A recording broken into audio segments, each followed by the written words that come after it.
अस्सलामु अलैकुम वरहमतुल्लाहि वबरकातुहू। मौलाना अब्दुल्ला सालिम चतुर्वेदी ने वक्फ बिल के ताल्लुक से मुसलमानों को दिया बड़ा पैगाम। तमाम ही मुसलमान इस वीडियो को एक मरतबा जरूर सुनिए। आज आप सड़कों पर नहीं है, वक्फ बिल पास हो गया, मेंबर ऑफ पार्लियामेंट अगर मखालफत करते 272 वोट चाहिए था इसकी मखालफत में, लेकिन सिर्फ 233 मिले। 233 ने मखालफत की, 30-35 और होते तो यह बिल नहीं पास होता। लेकिन बिल लोकसभा में पास हो चुका है, राज्यसभा में बहस जारी है, वहां पर भी पास होगा। राज्यसभा में 119 वोट चाहिए, भारतीय जनता पार्टी के पास 125 वोट है, जबकि अपोजिशन के पास 104 है। सिर्फ 15 वोट की जरूरत थी, 15 राज्यसभा के मेंबर। हम जिनको वोट देते हैं वो हमारे साथ गद्दारी करते।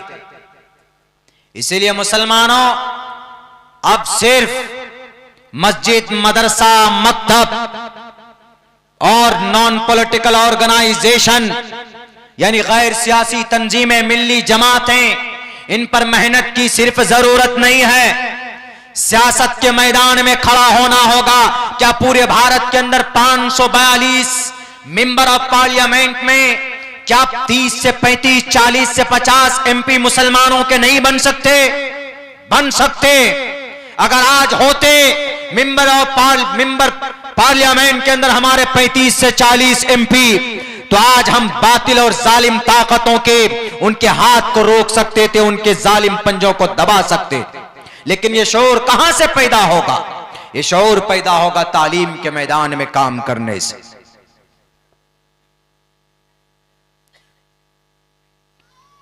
अल्लाह ने कुरान में जुल्म को मना किया, के बगैर आप कुछ नहीं कर सकते। साउथ अफ्रीका का गांधी, नेल्सन मंडेला, उसकी 2 लाइन आपको याद होनी चाहिए। उन्होंने कहा था, education is the most powerful weapon which you can use to change the world.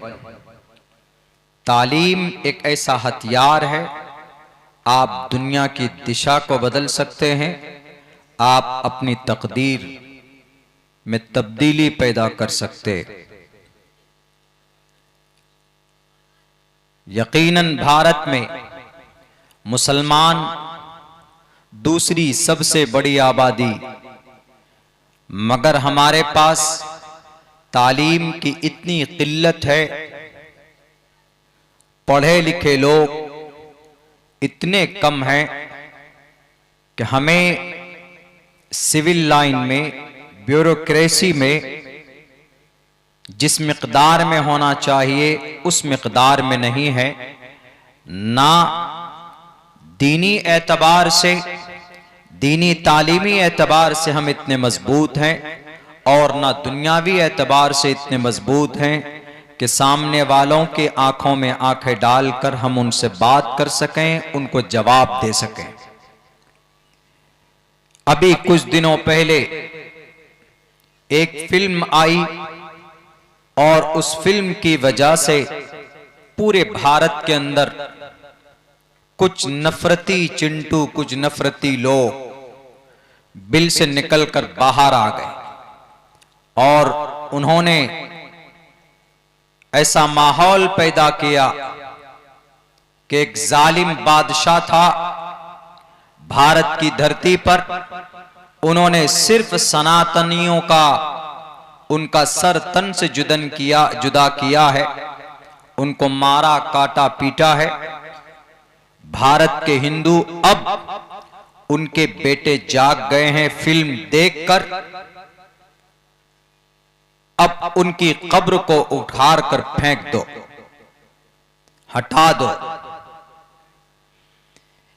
History की किताब पढ़ना नहीं जानते। एक फिल्म जो काल्पनिक होती, जिसकी कोई गारंटी नहीं होती, उसको 2, सवा 2, 2.5 घंटे में लोगों के सामने किसी स्टोरी को उठाकर पेश किया जाता है और भारत का, यहां तक के भारत का सबसे मजबूत और मालदार स्टेट महाराष्ट्र का सीएम भी कहता है, उस फिल्म से मुतासिर हो जाता है। बल्कि और 2 कदम आगे बढ़कर कहना चाहता हूं कि हमारे मुल्क हिंदुस्तान का सबसे बड़ा मुखिया भी उसका प्रचार करता है। हकीकत यह है कि जो कुछ भी बताया गया उसका हकीकत से कोई रिश्ता और कोई ताल्लुक नहीं। जब वो इस मुल्क हिंदुस्तान में वो बादशाह था, उनके नाम से भारत के अंदर फिक़ह की सबसे बड़ी किताब पाई जाती है, फतवा आलमगीर। जिस वक्त वो भारत में था 49 साल तक उसने भारत की धरती पर हुकूमत की। नेपाल, बांग्लादेश, म्यांमार, उधर अफगानिस्तान और उधर श्रीलंका, अफगानिस्तान के बॉर्डर तक, उधर म्यांमार के बॉर्डर तक, पूरे भारत के ऊपर अखंड भारत जिसको बोलते हैं, उस अखंड भारत पर उस शख्स की हुकूमत थी। उस वक्त की जीडीपी पैदावार, देश की पैदावार को जीडीपी बोलते, चाहे वो हाथों से कोई चीज तैयार करते या जमीनी एतबार से कोई चीज पैदा होती, जीडीपी, उस वक्त की जीडीपी तरक्की भारत की 24% थी। जब वो इस देश से गया, इंतकाल हुआ, अंग्रेज आए, अंग्रेज के बाद फिर हुकूमत आई, सरकार बनी, उसके बाद से लेकर आज तक भारत की जीडीपी 24% नहीं हुई है। कांग्रेस के मनमोहन सिंह के जमाने में 12% तक पहुंची थी, अभी सिर्फ 6% की जीडीपी है, 6% की तरक्की अभी। और जब वो शख्स था उसके जमाने में 24% की तरक्की थी। सिर्फ 39 लाख करोड़ रुपए अंग्रेज भारत से लेकर गए थे। इन्हीं पैसों को लूटने के लिए इस देश में अंग्रेज आया था। और इतनी दौलत किसने इकट्ठा की थी, किसने जमा किया था? वो उसी औरंगजेब आलमगीर रहमतुल्लाह अलैह की मेहनत थी। उनकी कब्र पाई जाती है औरंगाबाद के जिला में, खुलदाबाद में उनकी कब्र है। कहा जाता है कि उनको उखाड़ कर फेंक दो, बड़ा जालिम बादशाह था। उसने कई मंदिर तोड़े और कितने हिंदुओं को मारा जिसका अंदाजा नहीं। मैंने इस हिस्ट्री के ऊपर बहुत बात की, मैंने बहुत हवाले दिए। आज भी एक उदाहरण देना इसलिए चाहता, भारत के एक एक मुसलमान बच्चों को अपने देश के बारे में, अपने मजहब के बारे में नॉलेज होना चाहिए। आपको सिर्फ अल्लाह ने मोबाइल चलाने के लिए पैदा नहीं किया। 5 टन का दरवाजा हजरत अली जब उठाकर फेंक सकते हैं, तो क्या आप इन जाहिल, इनकी नफरती चिंटुओं के, इनकी गलतफहमी का, इनकी साजिशों का आपको हाथों से नहीं, आपको जुबान से, आपको तालीम के मैदान में कामयाब होकर उनको जवाब देने। वो कहता है कि बनारस की एक मंदिर के बारे में यह आरोप लगता है औरंगजेब के ऊपर। काशी विश्वनाथ की मंदिर को तोड़ने वाला औरंगजेब, तारीख कहती है कि यह झूठ है। हिस्ट्री की किसी किताब में दिखा दो, नहीं दिखा सकते। तारीख ही नहीं, बल्कि काशी विश्वनाथ की मूर्ति को, शिव जी की उस मूर्ति को बचाने वाले का नाम औरंगजेब रहमतुल्लाह अलैह। तफसील में नहीं जाऊंगा, वक्त लगेगा, आपके जलसे के इख्तिताम का वक्त है। मैं इतना कहता हूं, मेरे कौम के बच्चों, कौम के लोगों, आपको मिटाने के लिए पूरी ताकत एक तरफ खड़ी हुई, सिर्फ भारत में नहीं, पूरी। कल जो लोकसभा में बिल पास हुआ, हमने जिनको टोकरी भर भर कर वोट दिया, सिर्फ 33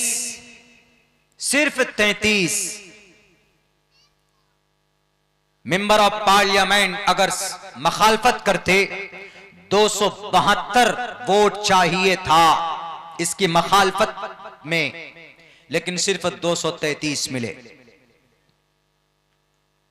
233 ने मखालफत की, 30-35 और होते तो यह बिल नहीं पास होता। लेकिन बिल लोकसभा में पास हो चुका है, राज्यसभा में बहस जारी है, वहां पर भी पास होगा। राज्यसभा में 119 वोट चाहिए, भारतीय जनता पार्टी के पास 125 वोट है, जबकि अपोजिशन के पास 104 है। सिर्फ 15 वोट की जरूरत थी, 15 राज्यसभा के मेंबर। हम जिनको वोट देते हैं वो हमारे साथ गद्दारी करते। इसीलिए मुसलमानों, अब सिर्फ मस्जिद, मदरसा, मकतब और नॉन पॉलिटिकल ऑर्गेनाइजेशन यानी गैर सियासी तंजीमें, मिल्ली जमातें, इन पर मेहनत की सिर्फ जरूरत नहीं है, सियासत के मैदान में खड़ा होना होगा। क्या पूरे भारत के अंदर 542 मेंबर ऑफ पार्लियामेंट में क्या 30 से 35, 40 से 50 एमपी मुसलमानों के नहीं बन सकते? बन सकते। अगर आज होते मेंबर पार्लियामेंट के अंदर हमारे 35 से 40 एमपी, तो आज हम बातिल और जालिम ताकतों के उनके हाथ को रोक सकते थे, उनके जालिम पंजों को दबा सकते थे। लेकिन ये शऊर कहां से पैदा होगा? ये शऊर पैदा होगा तालीम के मैदान में काम करने से।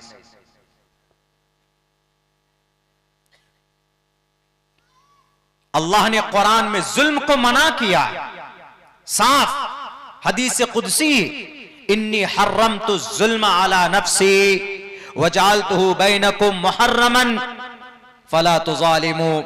रवाहु मुस्लिम। अल्लाह के नबी के जरिए से अल्लाह तबारक व तआला फरमाता है कि जुल्म को हमने हराम करार दिया है, मेरे लिए हराम करार दिया, मैं अपने ऊपर, अपने लिए भी जायज नहीं अल्लाह के लिए। अल्लाह कहता है कि मेरे लिए जायज नहीं कि मैं जुल्म करूं, और अल्लाह जालिम भी नहीं, वमा रब्बुका बिज़ल्लामिल लिल अबीद। लेकिन आज दुनिया में लोग जुल्म कर रहे हैं।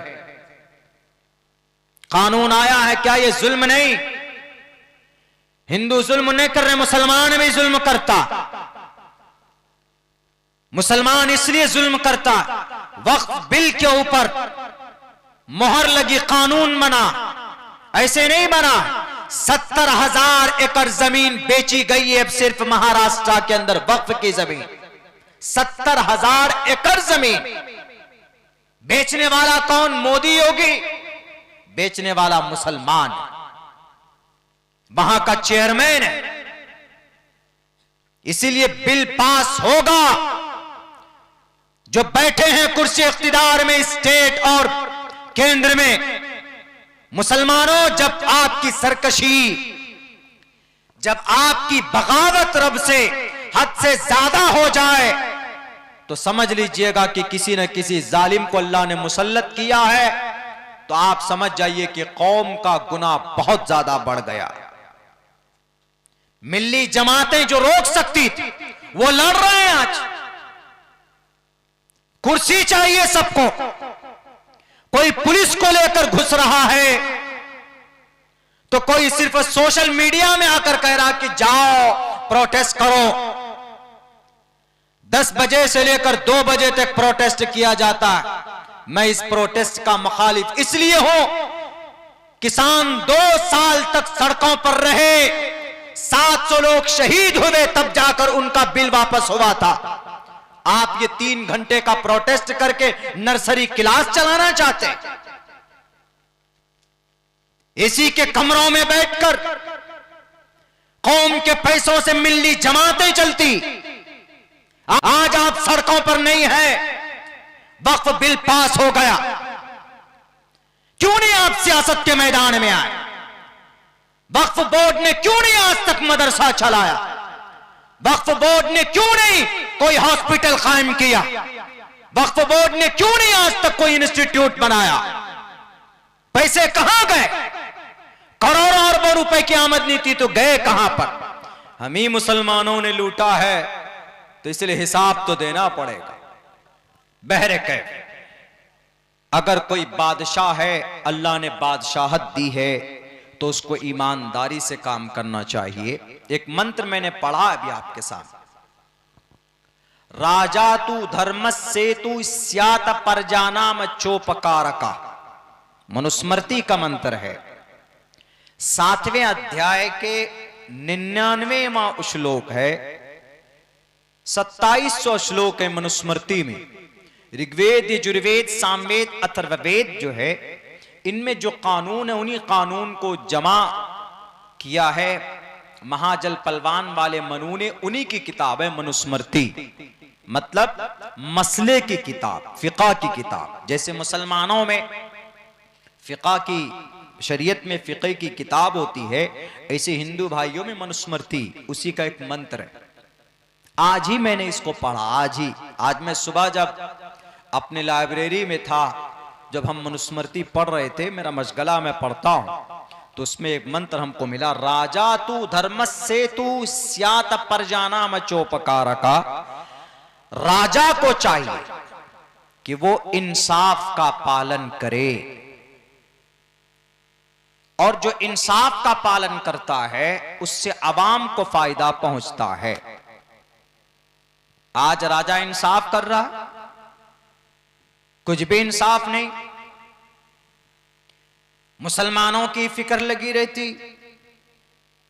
कभी मुसलमानों की अम्मा आयशा के ऊपर, उनके चरित्र पर बात करते हैं कि अरे मोहम्मद ने आयशा बीवी छोटी लड़की से क्यों विवाह किया? अल्लाह के नबी जनाबे मोहम्मद रसूलुल्लाह की उम्र 50+, अम्मा आयशा की उम्र 9 साल। देयर इज क्वाइट डिफरेंट, जमीन और आसमान का फर्क है। बड़ा वावेला खड़ा कर दिया गया। इस्लाम धर्म बहुत खराब है, इसलिए कि देखो 50 साल का उम्र दराज आदमी एक 9 साल की छोटी बच्ची से विवाह कर रहा है। क्या जवाब देंगे आप? Because you don't know. हम में से बहुत से लोग नहीं जानते, हमारे उलमा जानते हैं, लेकिन हमारे बच्चे नहीं जानते। हमारे वो बच्चे सिकंदर रिलीज होने से पहले तैयारी में पैक भरा कर पुष्पा 2 का डायलॉग याद किए हुए, उनसे दिलचस्पी आपको, इल्म से, तालीम से दिलचस्पी बढ़ाओ।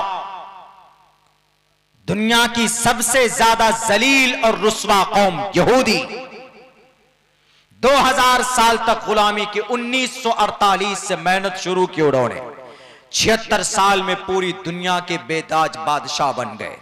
क्यों? उनके माओ ने अपने कोख में बच्चों की परवरिश की। एक लेडी यहूदी से पूछा जाता है कि आपके बच्चे इतने शार्प माइंड कैसे होते हैं मोहतरमा, जरा बताइए। वो कहती है कि हम अपने बच्चे की परवरिश पेट में भी शुरू कर देते। कैसे करते हैं पेट में? आपका बच्चा, हमारा बच्चा मैट्रिक में होता है, आपका 5 क्लास का बच्चा ऐसे मैथ सॉल्व करता है या ऐसी चीजें बनाता है, इजाद करता है कि हमारे मैट्रिक और इंटर के बच्चे नहीं मुकाबला कर पाते।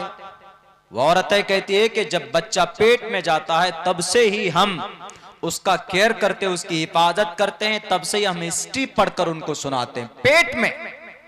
अल्लाह के नबी की हदीस भी है।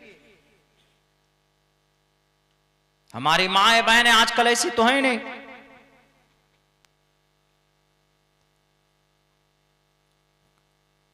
मेरे नौजवानों, क्या जवाब देंगे? अम्मा आयशा की कीचड़, उनकी जात पर कीचड़ अगर कोई उछाले तो क्या जवाब दोगे? जब इस मसले पर अभी पिछले साल में बड़ा वावेला हुआ, हमसे कहा गया कि आप जाइए, आप भी कुछ बोलिए। हमने कहा कि हम क्या बोलेंगे, कुरान और हदीस की तशरीह करोगे तो वो कुरान और हदीस को मानता ही नहीं। बोला आप कुछ कीजिए। तो हमने जब रिसर्च किया, आप भी कर सकते, आप में से कुछ लोग अगर करते होंगे तो जानेंगे। जो लोग उस किताब को मानते हैं, हमने उनकी किताबें पढ़ी तो वहां पर साफ लफ्जों में लिखा हुआ, ये जो जितनी भी नफरतें हैं, ये जितनी भी बातें हैं, ये जिहालत की वजह से। तालीम अगर होगी तो नफरतें घटेंगी, जानकारी और ट्रूथ और हकीकी बातें सामने आएंगी। त्रिशदशो दश वर्षा भार गोविंदे नग्निकाम एकविंशति वर्षा बा सप्रा वर्षा बापनुयात। 30 बरस का लड़का 10 बरस की लड़की से विवाह कर सकता। त्रिशदशो दश वर्षा भार गोविंदे नग्निकाम एकविंशति वर्षा, 21 बरस का लड़का 7 बरस की बात सप्रा वर्षा बापनुयात, 7 बरस की लड़की से विवाह कर सकता है। महाभारत में लिखा। महाभारत में जब 7 बरस की लड़की की शादी हो सकती, तो अम्मा आयशा की उम्र जब रुखसती हुई थी तो उस वक्त 9 साल की थी। अगर यह श्लोक पढ़कर उन लोगों को बताया जाए जो सड़कों पर निकल पड़ते हैं, नारे लगाते हैं जय सार के, कि तुम्हें चीखने की जरूरत नहीं, तुम्हें नबी को उनके शान में तौहीन आमेज कलिमात कहने की जरूरी नहीं, पढ़ो अपने ग्रंथों को, लिखा हुआ है साफ लफ्जों में, कोई बहस नहीं करना, कुछ नहीं करना। इसीलिए कहा गया कि तालीम एक ऐसा हथियार है, education is the most powerful weapon which you can use to change the world. आप दुनिया की दिशा को बदल सकते हैं। जिन लोगों को जॉन नॉलेज नहीं है, जानकारी नहीं, दंगे भड़काते हैं सिर्फ एक थैली शराब की। मैं जानता हूं सियासत के मैदान में ऐसे भी लोग आपको मिल जाएंगे, सिर्फ 100 रुपए दे दीजिए, पूरे दिन जो चाहे आप उनसे करवा लीजिए। ऐसे भी लोग हैं, जानते नहीं। अगर वो बच्चा पढ़ा लिखा होगा तो कुछ काम करेगा और फिर इन नफरती झगड़ों में नहीं पड़ेगा। कहां औरंगजेब, कहां मुस्लिम पर्सनल लॉ के जो एहतजाजात हैं वक्फ के ताल्लुक से, बहुत से लोग वक्फ बिल की समर्थन में चले गए। हमारे हिंदू बिरादरी के लोग, उन्हें नहीं मालूम है कि वक्फ जो है, वक्फ की ये प्रॉपर्टी हमारे अकीदे से ताल्लुक रखता, हमारी मजहबी चीज। Article number 26, freedom to manage religious affairs, to establish and maintain institutions for religious and charitable purpose. Article number 26 के लाइन ए में लिखा, क्या लिखा है कि कोई भी मजहबी एतबार से कोई खैरात कर सकता है, सदका कर सकता है, अल्लाह के लिए दे सकता है। 9 लाख एकड़, 9.5 लाख एकड़ जमीन भारत के अंदर मुसलमानों ने डोनेट किए अल्लाह के नाम पर। उस जमीन को हड़पना चाहते हो, उस जमीन को लूटना चाहते हो। बिल लाना है तो रेपिस्ट के खिलाफ लाओ, बिल लाना है तो अदानी के खिलाफ लाओ, बिल लाना है तो मेहुल चोकसी के खिलाफ लाओ, बिल लाना है तो विजय माल्या के खिलाफ लाओ। ये अपने खुदाओं के खिलाफ नहीं लाएंगे। क्यों? क्योंकि उनसे उनको फायदा। बस एक ही मुद्दा रह गया, मस्जिद कहां है, मदरसा कहां है, मकतब कहां है। जय श्री राम का नारा लग रहा है कि नहीं लग रहा है, वंदे भारत बोल रहे हैं कि नहीं बोल रहे हैं। मेरे भाइयों, मेरा यह पैगाम सिर्फ मुसलमानों के लिए नहीं है, हिंदू भाइयों के लिए भी है। इसलिए कि हिंदू भाइयों की एक ग्रंथ है, उसके अंदर भी यह कहा गया है कि अपने बच्चों को पढ़ाइए, अपने बच्चों को तालीम दीजिए। अगर आपका बच्चा पढ़ेगा, आपका बच्चा तालीम याफ्ता होगा, तो आपके बच्चे के अंदर ईश्वर का गुण आएगा। बहुनाम जन्म नामंते ज्ञानवान माम परपद्यते वासुदेवा सर्वमिति समहात्मा सुदुर्लभः उदारा सर्व एवैते ज्ञानी तात्मे वमय मतम आस्थितः सही युक्तात्मा मामेवामुत्तमां गतिम। श्रीमद् भगवत गीता में तालीम की अहमियत पर यह मंत्र है, यह श्लोक है। बहुनाम जन्म नामंते ज्ञानवान माम। अगर किसी इंसान में ज्ञान आए ईश्वर के बारे में, तो इस मंत्र में यह कहा गया कि गोया वो इंसान नहीं, वो ईश्वर है। क्यों? क्योंकि उसमें ईश्वर का ज्ञान है। तो इसलिए अब क्या करें? तो उसका सम्मान करो, उसका एहतराम करो। उदारा सर्व एवैते ज्ञानी तात्मेव महिमतम आस्थिता संयुक्तात्मा मामेवा मुत्तमाम गतिम। यही वजह है कि हिंदू भाइयों में जो महाराज लोग होते, जो शंकराचार्य होते, शंकराचार्य चार ही होता भारत में, जो शंकराचार्य सबसे बड़ा आलिम, सबसे बड़ा धर्म गुरु वही हुआ, तो वो उनको कभी कभी उनको दूध से नहलाकर पीते हैं। हमारे यहां कोई मुफ्ती साहब, मौलाना साहब, हाफिज साहब, कारी साहब को वो अहमियत नहीं देते। मुल्ला जी होगा, मौलाना साहब होगा। रमजान के मौके में रसीद लेकर पहुंच गए तो पीछे वाले दरवाजे से भाग जाते, मौलवी साहब आ गया।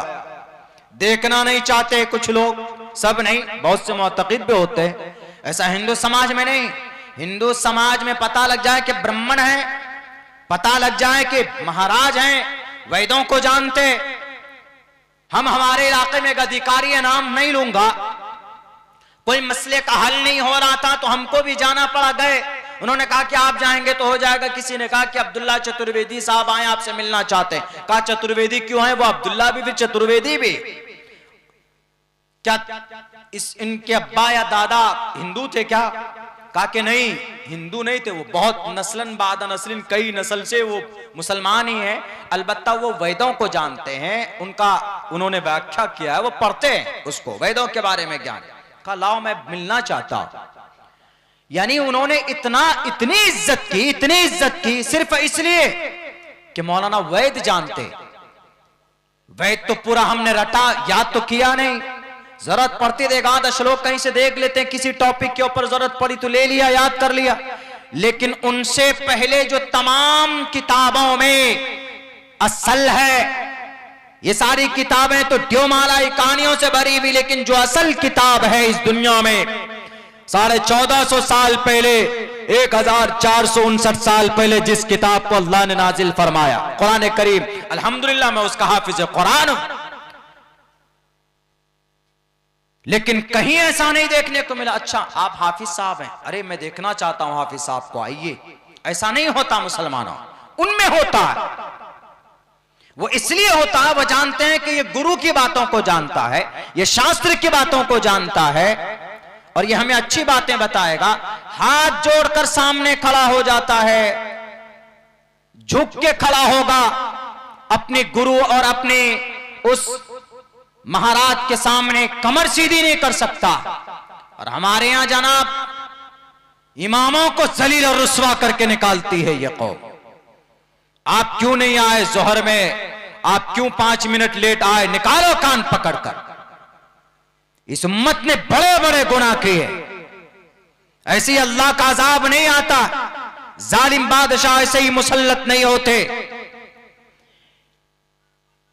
वक्फ की प्रॉपर्टी से करोड़ों मदरसे चलाए जा सकते थे, वक्फ की आमदनी से गरीब बच्चों की शादी की जा सकती थी जो बच्चियां मुर्तद होती, वक्फ के प्लेटफॉर्म से मेडिकल कॉलेज बनाए जा सकते थे, वक्फ की आमदनी से एसडीएम एसपी की तैयारी के लिए कोचिंग सेंटर बनाया जा सकता था, नहीं बनाया गया।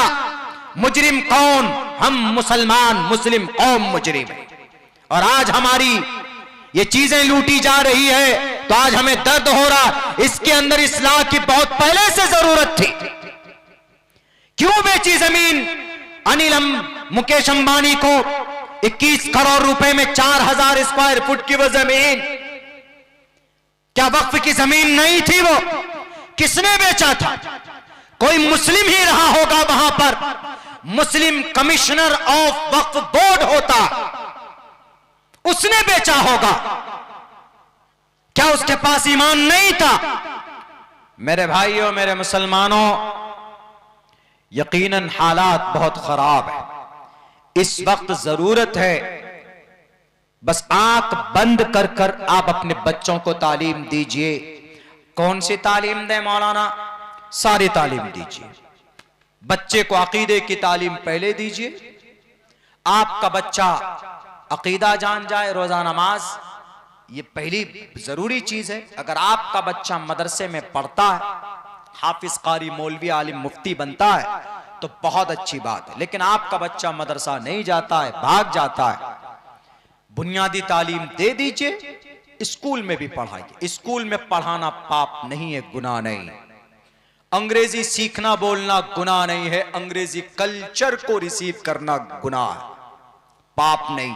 मैं खुद इंग्लिश मीडियम स्कूल चलाता हूं, 200-250 बच्चे पढ़ते, वहां पर 15 से 18 स्टाफ काम करते। मैं खुद क्लास में जाता हूं, देखता हूं 5 वक्त की अल्हम्दुलिल्लाह नमाज होती पाबंदी के साथ। बच्चे सुबह उठेंगे तो कुरान पढ़ते, जोहर के बाद दीनियात की तालीम होती। अंग्रेजी जुबान अंग्रेज क्या बाकी, अल्लाह के तरफ से सारी जुबान है। संस्कृत जुबान क्या सनातन धर्मी भाइयों की खरीदी भी जुबान है, ओल्डेस्ट लैंग्वेज मानी जाती है पुरानी जुबान, लेकिन किसी हिंदू की, किसी सनातनी की जुबान संस्कृत नहीं। अंग्रेजी जुबान अंग्रेज की नहीं। इख्तिलाफ अल्सिनतिकुम वअल्वानिकुम, इस जमीन पर जितनी भी जुबानें हैं वो सब के सब अल्लाह तबारक व तआला की तरफ से किसी न किसी शक्ल में पाई जाती। उर्दू जुबान है, क्या मुसलमानों ने अपने पेट से निकाल कर दिया? उर्दू जुबान है भारत के अंदर, ये कई जुबानों को मिला करके ये जुबान तैयार की गई। फारसी भी है, अरबी भी है, हिंदी भी है, संस्कृत भी है, संस्कृत भी है। इसमें गिरे मंतरी, गिरे संस्कृत, गुरुहम मंतरी। संस्कृत में गुरुहम को घर को गुरुहम बोलते। मेरा घर कहां है? मम गुरुहमा। मेरा घर कहां है? मम गुरुहमा, जो कि हाट सीमांचल बिहारा। मेरा नाम क्या है? मम नमा। मेरा नाम क्या? मम नमा अब्दुल्ला सालिम। ऐसे बोलते हैं संस्कृत में। तो कई जुबानें मिलकर कभी कभी कोई जबान तैयार की जाती। इसीलिए अगर आप अपने बच्चे को, आपका बच्चा आप चाहते, मैं तो मशवरा ये देता हूं कि पहले आप अपने बच्चे को हाफिज कुरान बनाइए। लेकिन कभी ऐसा होता है कि बच्चा मदरसा नहीं जाता, उसका मन नहीं लगता या वो सब्जेक्ट कबूल नहीं करता, तो आप स्कूल में पढ़ाइए, कोई गुनाह नहीं। इसीलिए कि मैथ कुरान से निकला, साइंस को कुरान से निकाला गया, कीमिया को कुरान से, इल्म केमिस्ट्री को कुरान से निकाला गया, ये सारी चीजें कुरान से निकाली गई। मैथ कुरान करीम से निकाला गया। केमिस्ट्री का पुराना नाम इल्म कीमिया, इसका बानी जाबर इब्न हय्यान। दुनिया को नहीं मालूम है, मालूम होना चाहिए। मैथ हिसाब का दूसरा नाम मैथ है। फल्यक्तुब बैनकुम बिल अदल, कुरान करीम के अंदर इसका जिक्र मिलता है हिसाब व किताब का। इसीलिए ये जो सब्जेक्ट हम पढ़ाते, मैथ पढ़ाते, साइंस पढ़ाते, सोशल साइंस पढ़ाते, अंग्रेजी पढ़ाते, हिंदी पढ़ाते, ये कोई अलग नहीं। हाँ, तरतीब दी हुई अंग्रेजों की जरूर है, लेकिन हम अंग्रेजी कल्चर को नहीं लेंगे। हमारे पास कल्चर हमारा अपना इस्लामी रहेगा। तरीका हम अपने नबी पाक अलैहिस्सलातु वस्सलाम की जीवनी के मुताबिक अपनी जिंदगी गुजारेंगे। लेकिन ये जब ही होगा जब आप अपने बच्चों को तालीम देंगे। खाना बंद कीजिए। ये जो मांस मछली खाते हैं ना, 3-3 हजार रुपए का मटन चबा जाते।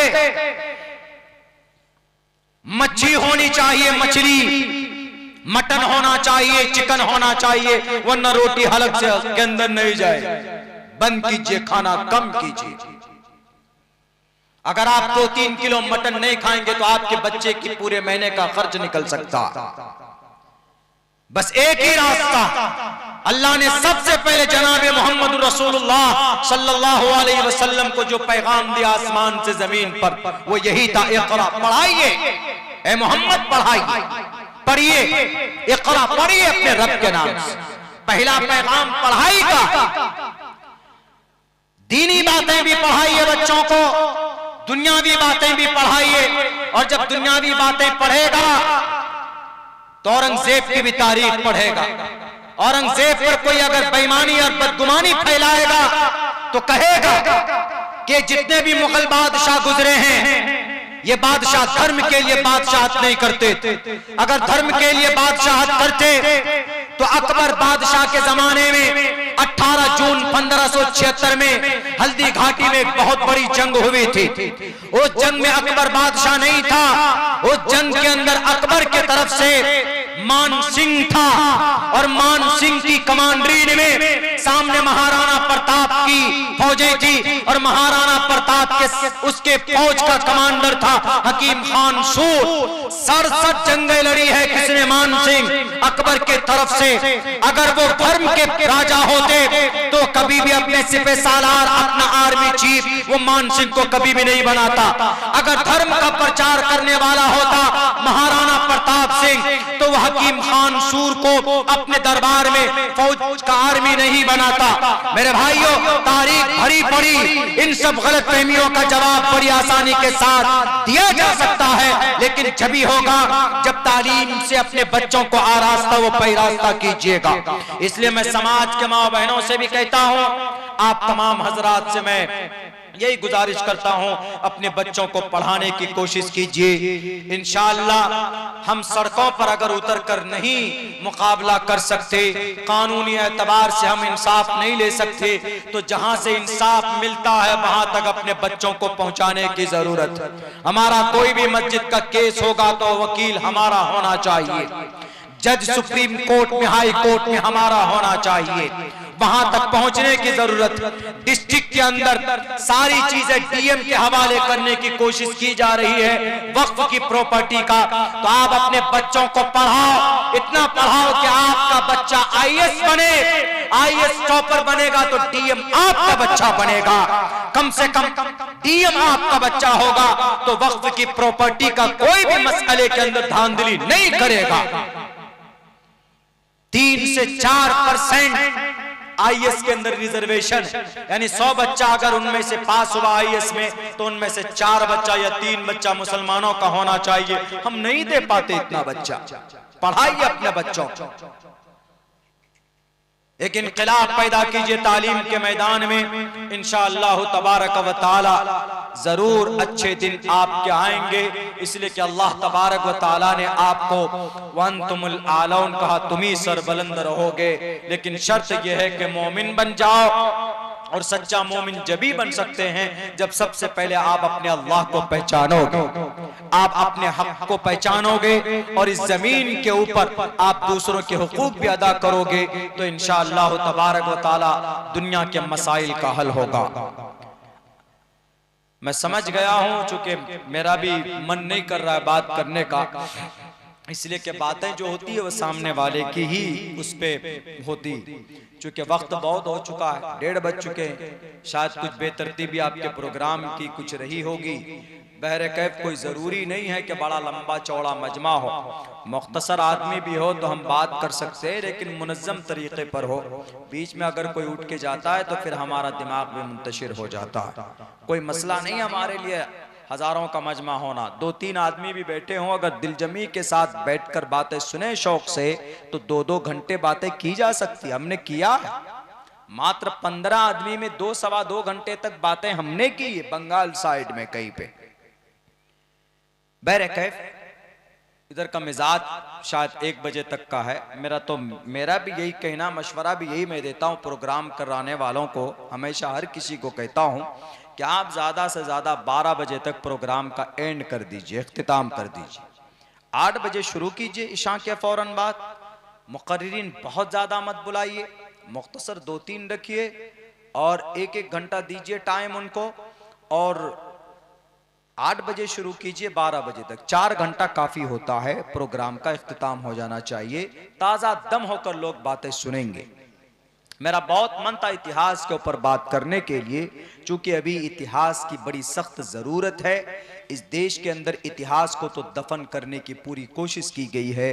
कम से कम जलसों के मंच से हमारी बातें रिकॉर्ड हो रही, हमारे एडिटर साथ में हैं, ताकि उनके ज़रिए से भी सोशल मीडिया के में डाले जाते हैं, ताकि उन तक हकीकी बातें सामने आती। अभी वो बात कंप्लीट नहीं हुई थी, हमने जो हवाला दिया था विश्वनाथ के मंदिर बनारस में। कहा जाता है कि विश्वनाथ मंदिर जो बनारस में, उसको औरंगजेब ने तोड़ा, ये गलत है। उसको हिंदू राजा ने तोड़ा, औरंगजेब ने बचाया। किताब का नाम क्या है? पर और पत्थर। इस किताब का राइटर कौन है? डॉक्टर बट्टा सीतारमन। कौन था ये था प्रिंसिपल, पटना म्यूजियम का मोहतमिम प्रिंसिपल था। उसने किसके हवाले से लिखा? Doctor BN Gupta. He was member of parliament 1971, 1971 में वो MP था। उसने लिखा है, उसने क्या लिखा है कि औरंगजेब पर जो इल्जाम लगता है बनारस में कि मंदिर तोड़ा अब वहां पर ज्ञानवापी मस्जिद बनाई, बिल्कुल गलत। उन्होंने कहा कि उसने मंदिर को तोड़ा नहीं, बल्कि मंदिर के अंदर जो बुत है शिव जी की, विश्वनाथ की, उसकी मूर्ति को बचाया। कैसे? बड़ा दिलचस्प और है इस वाक़े में। औरंगजेब रहमतुल्लाह अलैह बहुत ज्यादा मुखलिस देश के थे। अपने ऊपर उन्होंने 1 रुपए सरकारी खर्च नहीं किया। टोपी बुनते थे, टोपी 4 आना टोपी से बचाया उन्होंने, कमाए। और जब उनके इंतकाल का वक्त आया तो उसी 4 आने से उन्होंने कफन दफन का काम करवाया, वसीयत कर दी थी। और तकरीबन 300 रुपए, 300 आना रुपए और थे उनके फंड में, जो उन्होंने कुरान करीम को लिखते थे, किताबत करते थे अपने हाथों से। उससे वो जो हदिया आया उसको गरीबों में बंटवा दिया। ये थे कौन? औरंगजेब आलमगीर रहमतुल्लाह अलैह। दिल्ली से कलकत्ता जा रहे तो रास्ते में वाराणसी बनारस पड़ा। बनारस तो बनारस के राजाओं ने, राजा होते थे ना छोटे छोटे, तो राजाओं ने कहा कि महाराजा आ रहे हैं औरंगजेब। उनको खबर भिजवाया कि बादशाह साहब आप रुक जाइए, पूजा का समय चल रहा है, समाज की बेटियां गंगा के किनारे बैठी हुई, अगर आप इतने लाओ लश्कर लेकर जाएंगे तो वो डर जाएंगे, उनका पूजा भंग हो जाएगा, उसके अंदर कमी आ जाएगी, अखंडित खंडित हो जाएगी। इस वजह से उन्होंने कहा कोई बात नहीं, मैं रुक जाऊंगा। 2-3 दिन रुकने का वादा किया, रुके। बच्चियां पूजा करके नहाकर स्नान करके घरों को जा रही थी। 2 लड़की नहीं पहुंची, 2 लड़की देखा गया, पूछा गया बच्ची कहां है, नहीं मिली। पूरी बस्ती में, पूरे मोहल्ले में औरंगजेब तक आवाज पहुंचती। वो अपने पर्सनल बॉडीगार्ड को भी कहता है कि ढूंढो समाज की बेटी कहां। भारत के अंदर औरंगजेब के इतिहास से नफरत करने वाले मेरे सनातन धर्मी भाइयों, आपको गुमराह किया जा रहा। औरंगजेब रहमतुल्लाह अलैह की तारीख वो नहीं जो आपके सामने छावा फिल्म के जरिए से आपके दिमाग में नफरतें भरी गई। इनको पैसा कमाना था, कमाया। उसका डायरेक्टर, उसका प्रोड्यूसर ने अगले दिन आकर माफी मांगी कि हमने इसमें कुछ बातें ऐसी दिखाई कि जिससे हकीकत से कोई लेना देना नहीं। औरंगजेब को अगर और हिंदू बेटी से मोहब्बत नहीं होती तो कभी भी वो अपनी पर्सनल बॉडीगार्ड को उन दोनों लड़कियों को ढूंढने के लिए नहीं भेजते। औरंगजेब ने कहा कि ढूंढो बेटियां कहां। चारों तरफ पूरे शहर बनारस के अंदर में ढूंढ कर आए, कहीं पर नहीं मिली। वो जो काशी विश्वनाथ की मंदिर मूर्ति, उसके नीचे से एक सुरंग जा रहा था, दरवाजा खोलकर अंदर उसको देखा, गेट खोलकर तो वहां पर वो दोनों बेटियां, वो समाज की दोनों बच्ची नंगी हालत में पड़ी हुई, उनकी इज्जत लूटी गई, उनके साथ बलात्कार किया गया था। जब पूछा गया कि बेटी तुम्हारी इज्जत किसने लूटी, उन्होंने कहा कि इसी मंदिर का जो रखवाला है उसने मेरी इज्जत के साथ खिलवाड़ किया। तो आसपास के जितने भी हिंदू राजा थे वहां के शहर बनारस के, ये तारीख बताने की जुर्रत नहीं होगी, ये वाकया बताने की न्यूज के चैनलों के अंदर, पैनल के अंदर इस पर डिस्कस नहीं करेगा। ये बेजमीन मीडिया वाले सिर्फ झूठ परोस कर लोगों के सामने इस देश को कमजोर करने की कोशिश करेंगे। ये उन्होंने कहा क्या होना चाहिए, सबने कहा कि पकड़ो उसको। पहली बात तो उसको फांसी पर लटकाओ, जिसने ये काम किया वो भी कम से कम 5-6 थे। कहा कि पकड़ो उसको, पकड़ा गया, उनको जो सजा दी गई। लेकिन अब हिंदू भाइयों में कॉन्सेप्ट ये भी है, अगर कोई चीज नापाक हो जाए, कभी कभी देखिए हमारे हिंदू भाई जाते हैं कहां पर, कांवड़ में जाते हैं, ये महादेव, ये देवघर में भी जाते हैं, तो वो गंगा जल लाते हैं। उसमें अगर किसी मुस्लिम का हाथ लग जाए तो वो खंडित हो गया, नापाक हो गया। ये कॉन्सेप्ट है। हम ही फोरबिसगंज से एक मर्तबा दरभंगा जा रहे थे, तो ट्रेन में हम नीचे लेटे हुए, हम ऊपर उठे तो एक थैली लटकी हुई थी, तो हम उसको हटाकर चार्जर लगाना चाह रहे थे, तो वो आदमी नाराज हो गया, बहुत ज्यादा नाराज हो गया। आप बोले क्यों नहीं, आपने छुआ कैसे इसको, सारी मेहनत बेकार हो गई। हम समझ गए, बैरक है, हमने कहा कि ठीक है गलती हो गई, कोई मसला नहीं। बहुत देर में उसका गुस्सा शांत हुआ, तो हम समझ गए कि इसकी कोई चीज वो है, कोई प्रसाद वरसाद है, खंडित हो गई, नापाक हो गई, इस वजह से नाराज हुआ। हम कुछ नहीं बोले, उनमें कॉन्सेप्ट है। तो उन्होंने कहा, सारे बादशाहों ने कहा वहां पर कि ये मंदिर भी खंडित हो गई, इसलिए कि एक बेटी की इज्जत, दो बेटी की इज्जत लूटी गई, इसीलिए इसको मिस्मार कर दो। ये कौन कह रहा? डॉक्टर BN गुप्ता, एक MP है 1971 का, वो झूठ नहीं बोल सकता। पढ़ो उठाकर पर और पत्थर किताब, नहीं है तो आओ हम बेच कर देते उसका PDF। लेकिन खुदा के वास्ते नफरत मत फैलाओ कि बनारस के काशी विश्वनाथ के मंदिर को औरंगजेब ने तोड़ा। होता हुआ फिर क्या? तो सबने कहा कि नहीं, इस मंदिर को तोड़ो, मंदिर के साथ मूर्ति को भी तोड़ो। तो औरंगजेब को जब खबर लगी तो औरंगजेब ने कहा कि नहीं, जमीन को तोड़ सकते हो, जमीन को, मंदिर को तोड़ दो, दीवारें तोड़ दो, जो जमीन है, पत्थर है, ये सबको उखाड़ कर फेंक दो, लेकिन ये जो मूर्ति, ये जो मुजस्समा है, हालांकि परमात्मा का मुजस्समा नहीं होता। न देवामुरच्छलामिया न कास्य विदते देव न पाषाणे न मूर्णमे भावी देवस्तस्मादु भावी कारणम न तस्य प्रतिमास्ति यस्य नाम महद्दशा। ये सारी मंत्र इस चीज पर दलालत करती है कि ईश्वर अल्लाह का, उसका कोई जिस्म नहीं होता, वो हर जगह पर होता, हर जगह पर अल्लाह हर जगह पर है, परमात्मा हर जगह पर। किसी एक न देवामुरच्छलामिया, देव लकड़ी, पत्थर, मट्टी, कंकड़ में नहीं है, बल्कि देव हर जगह पर होता है, परमात्मा हर जगह पर होता है, ईश्वर अल्लाह हर जगह पर होता है। तो उन्होंने कहा कि काम करो, ये जो मूर्ति है, विश्वनाथ की जो मूर्ति है शिव जी की, इस मूर्ति को उठा लो। मूर्ति की कोई गलती नहीं है, ये खंडित नहीं हुई, जगह खंडित हुई, इसको उठाकर मंदिर को ढा दो। कौन कह रहा? औरंगजेब कह रहा। मंदिर को, मूर्ति को कौन बचा रहा? औरंगजेब बचा रहा। और औरंगजेब ने कहा कि इसको हटाओ, बाकी तुम मंदिर तोड़ना चाहते हो तोड़ दो, और तुम जहां बनाओगे ये लो पैसे। काशी विश्वनाथ के मंदिर को दोबारा बनाने में ताबुन करता है औरंगजेब, कामाख्या देवी की मंदिर बनाने में तामीर करता है औरंगजेब, उज्जैन के महाकालेश्वर की मंदिर बनाने में तामीर करता है औरंगजेब। ये यहाँ पर मुंगेर के अंदर में सीतापुर में 6 एकड़ जमीन देकर ताउन पेश करता है औरंगजेब। और आज उसी औरंगजेब के ऊपर गालियां बकते हो कि वो मंदिर तोड़ता। मंदिर नहीं, हाँ एक मंदिर तोड़ा था, लेकिन एक मंदिर के साथ एक मस्जिद भी उन्होंने शहीद की थी। उसकी वजह यह थी कि उस मंदिर के नीचे, उस मस्जिद के नीचे सोने चांदी छुपा कर रखे गए थे, तो उसको निकालना चाहता था। उस वजह से उन्होंने उन दोनों पवित्र स्थान को शहीद करवाया था कि भाई इसके अंदर जखीरे छुपाकर, सरकारी माल छुपाकर रखा गया है, इसलिए इन दोनों को तोड़ा जाए।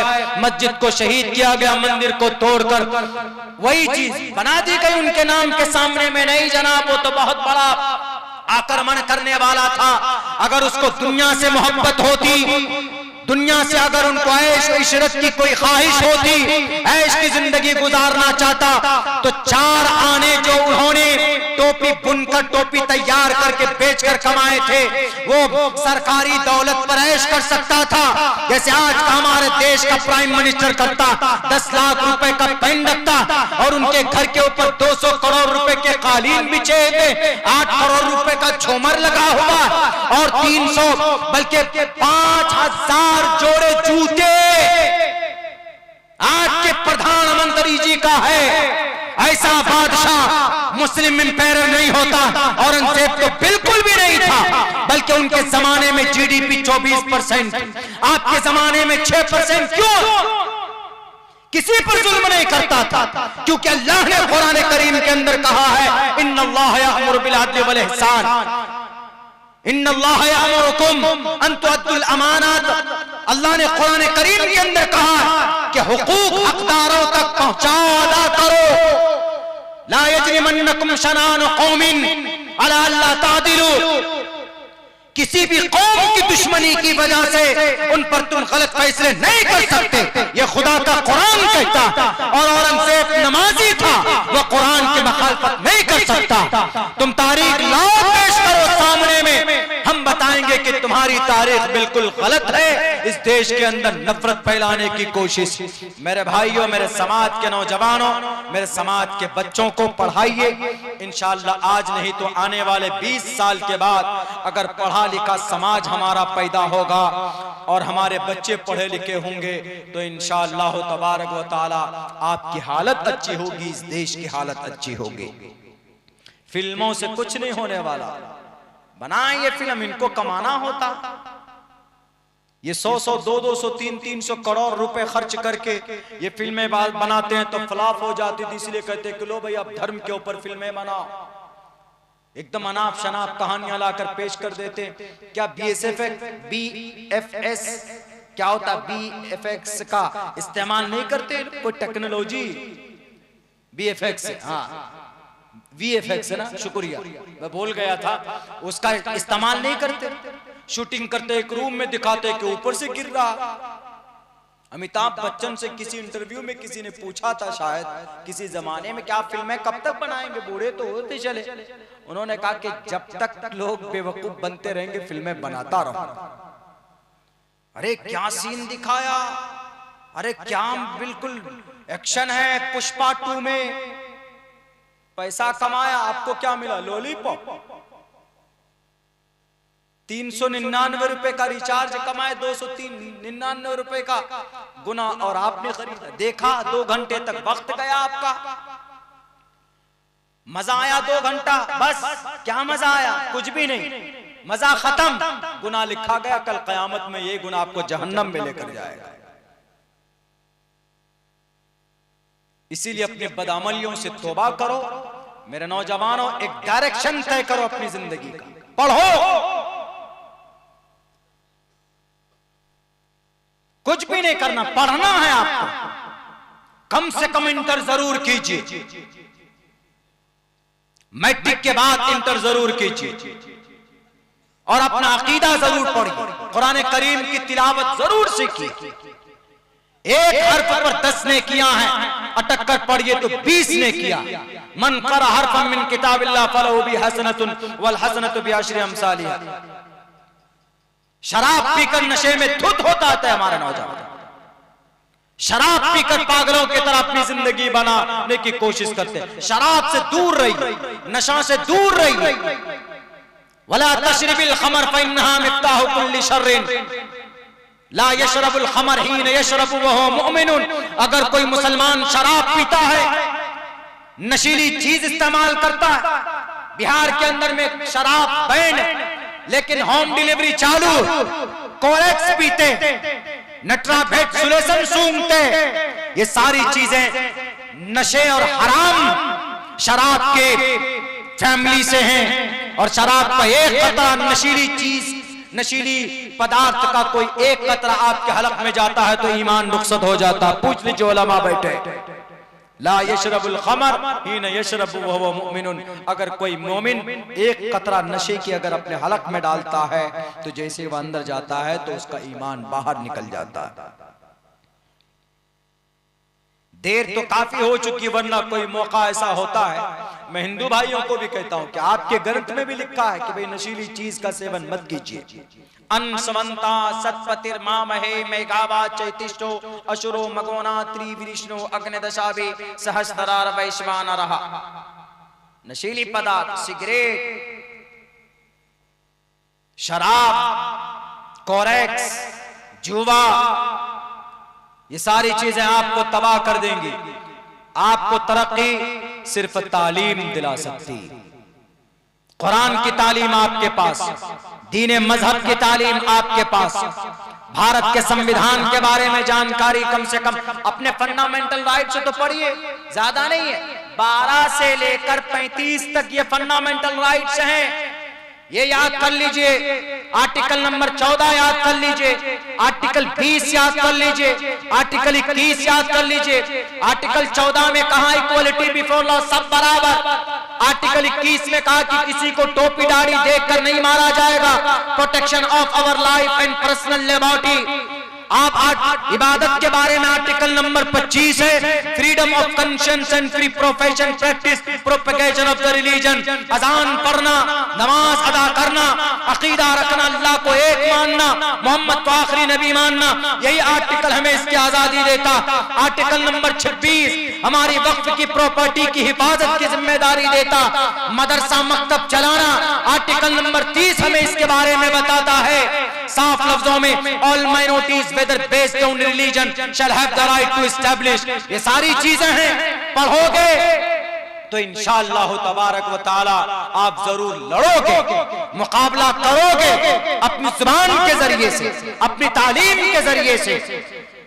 इसीलिए ये तय कीजिए कि आपके घर में अगर आपका कोई छोटा भाई है तो आप उसको पढ़ाइए, आपके घर में आपका बेटा या आपकी बेटी है तो उसको तालीम दीजिए। पहले अकीदे की तालीम दीजिए, अकायद इस्लाम बहुत ज्यादा नहीं है, 1 साल के लिए अगर आप उनको मस्जिद में, किसी मकतब में, किसी हाफिज साहब के पास, किसी मदरसे में अगर भेजेंगे तो इंशाअल्लाह तबारक व तआला वो बच्चा अकीदा सीख लेगा वहां पर। ज्यादा कुछ नहीं करना है, अगर सर जोड़कर बैठ जाएं तो एक अच्छा तालीमी इदारा गांव समाज के अंदर एक गांव वाला चला सकता बड़ी आसानी के साथ, मकतब भी, मदरसा भी, स्कूल भी चलाया जा सकता।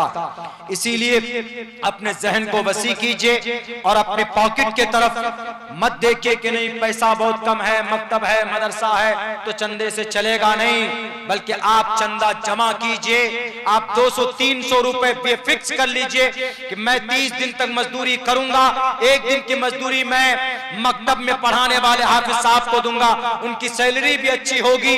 अगर ज्यादा पैसा चंदा में जमा हो जाता है तो आप इमाम साहब को, मकतब के मौलाना को, मदरसे के मौलाना को कहिए कि हजरत आप एक मास्टर साहब को भी बहाल कर लीजिए, हम महीने में 1 दिन की मजदूरी आपके लिए डालते हैं। जहां आप हमारे बच्चे को कुरान सिखाते वहीं पर आप हमारे बच्चे को ABCD भी सिखा दीजिए, तो इंशाअल्लाह तबारक व तआला हमारे उलमा वो आराम से तालीम के ऊपर आपके बच्चों को तालीम देंगे, उनको रसीद लेकर घूमना नहीं पड़ेगा। पहले जमाने में नहीं होता था चंदे का सिलसिला, आज इस मुबारक महीने में हमारे उलमा रसीद लेकर बाहर जाते, गांव में फिरते, बच्चों के तालीम का एक बहुत बड़ा वक्त जाया हो जाता, चला जाता। इसीलिए लोगों, मदरसा चलाना, मकतब चलाना टोपी और दाढ़ी वालों की जिम्मेदारी नहीं, आपकी भी जिम्मेदारी। अगर गांव में 300 लोग हैं, अगर 200-200 रुपए जमा करेंगे, 60,000 रुपए महीने में जमा होगा। और 60,000 रुपए में क्या गांव के अंदर में एक अच्छा मदरसा नहीं चल सकता? चल सकता। 200 रुपए महीने में क्या बहुत बड़ी चीज है? कुछ भी नहीं। RSS वाले 5 रुपए महीने में जमा करते हैं। 10 करोड़ आदमी, अगर 5 रुपए को मल्टीप्लाई कीजिए 10 पे, 10 करोड़ लोगों में कई अरब रुपए एक महीने में जमा होते हैं। जो काम मुसलमानों को करना चाहिए था वो काम आज अगयार कर रहे हैं, वो काम आज यहूदी कर रहे हैं। हार्वर्ड यूनिवर्सिटी का बनाने वाला कौन? अंग्रेज, यहूदी। ऑक्सफोर्ड यूनिवर्सिटी को बनाने वाला कौन? यहूदी। और फिर बहुत सारी यूनिवर्सिटी है दुनिया के अंदर में, टॉप 10 में नाम लिया जाता, यहूदी। क्योंकि वो खाते कम है, पढ़ने में ज्यादा खर्चा करते हैं। मुसलमानों को तो मटन और चिकन चाहिए। रमजान में अगर नहीं होगा मटन तो जनाब रोटी का लुकमा अलग अलग अंदर से नहीं उतरेगा। मेरे भाइयों, सादा खाने की कोशिश करो और अपनी नई नस्ल को तैयार करो। इंशाअल्लाह बच्चे पढ़े लिखे होंगे, कुर्सी इख्तिदार पर भी अगर वो बैठेगा तो समाज के लिए, इंसाफ के लिए लड़ेगा। इसीलिए तालीम ही सब कुछ। अल्लाह ने सबसे पहले पैगाम अल्लाह के नबी को तालीम का इसलिए दिया कि ताकि ये कौम तालीम पर मेहनत करे। इक़रा का मतलब पढ़ना, पढ़िए, तालीम हासिल कीजिए। इक़रा बिस्मि रब्बिकल लज़ी खलक़, पहले रब की तालीम हासिल कीजिए। अल्लज़ी खलक़ल इंसान मिन अलक़, उसके बाद साइंस पढ़िए, उसके बाद मैथ पढ़िए, दुनिया को पढ़िए, भारत का संविधान पढ़िए, भारत का इतिहास पढ़िए, जज़ीरतुल अरब की तारीख पढ़िए, मस्जिद अक़सा की तारीख पढ़िए, फलस्तीन के बारे में पढ़िए और गजा पट्टी की अहवाल व क़वाइद को पढ़िए और लोगों के सामने में फिर अपनी जिंदगी का एक गोल सेट करके लोगों के सामने पेश करो। हमारा बच्चा नहीं पढ़ा लिखा होता, हमारा बच्चा अगर मैट्रिक इंटर करता है, पूछो बेटा क्या बनोगे, डीएड और बीएड डीएलएड करने के बाद में हम जॉब ढूंढ रहे हैं, मास्टर साहब बनेंगे। अंग्रेज के यहूदी बच्चों से पूछे कि तुम क्यों पढ़ रहे हो, क्या करोगे, तो क्या कहता, वो ये नहीं कहता कि मैं मास्टर बनूंगा, वो ये कहता है कि मैं मास्टर बनाने की फैक्ट्री बनाऊंगा। ये सोच होनी चाहिए हमारी, ऊंची सोच रखिए, इंशाअल्लाह तबारक व तआला फायदा है। अपने बच्चों को तालीम देंगे। बहुत बहुत शुक्रिया, आपने हमारी बात सुनी, लेकिन जब हम समझेंगे कि आपका ये जलसा कामयाब हुआ, जब आप तालीम के लिए काम करेंगे, मेहनत करेंगे, बच्चों को पढ़ाएंगे भी और पैसे भी खर्च करेंगे, इंशाअल्लाह तबारक व तआला अल्लाह ज़रूर आपकी मदद करेंगे। बहुत बहुत शुक्रिया, जज़ाकल्लाह। अस्सलामु अलैकुम व रहमतुल्लाहि व बरकातुहू। माशाअल्लाह हजरत मौलाना अब्दुल्ला सालिम कुंवर चतुर्वेदी दामद बरकातुहुल आलिया।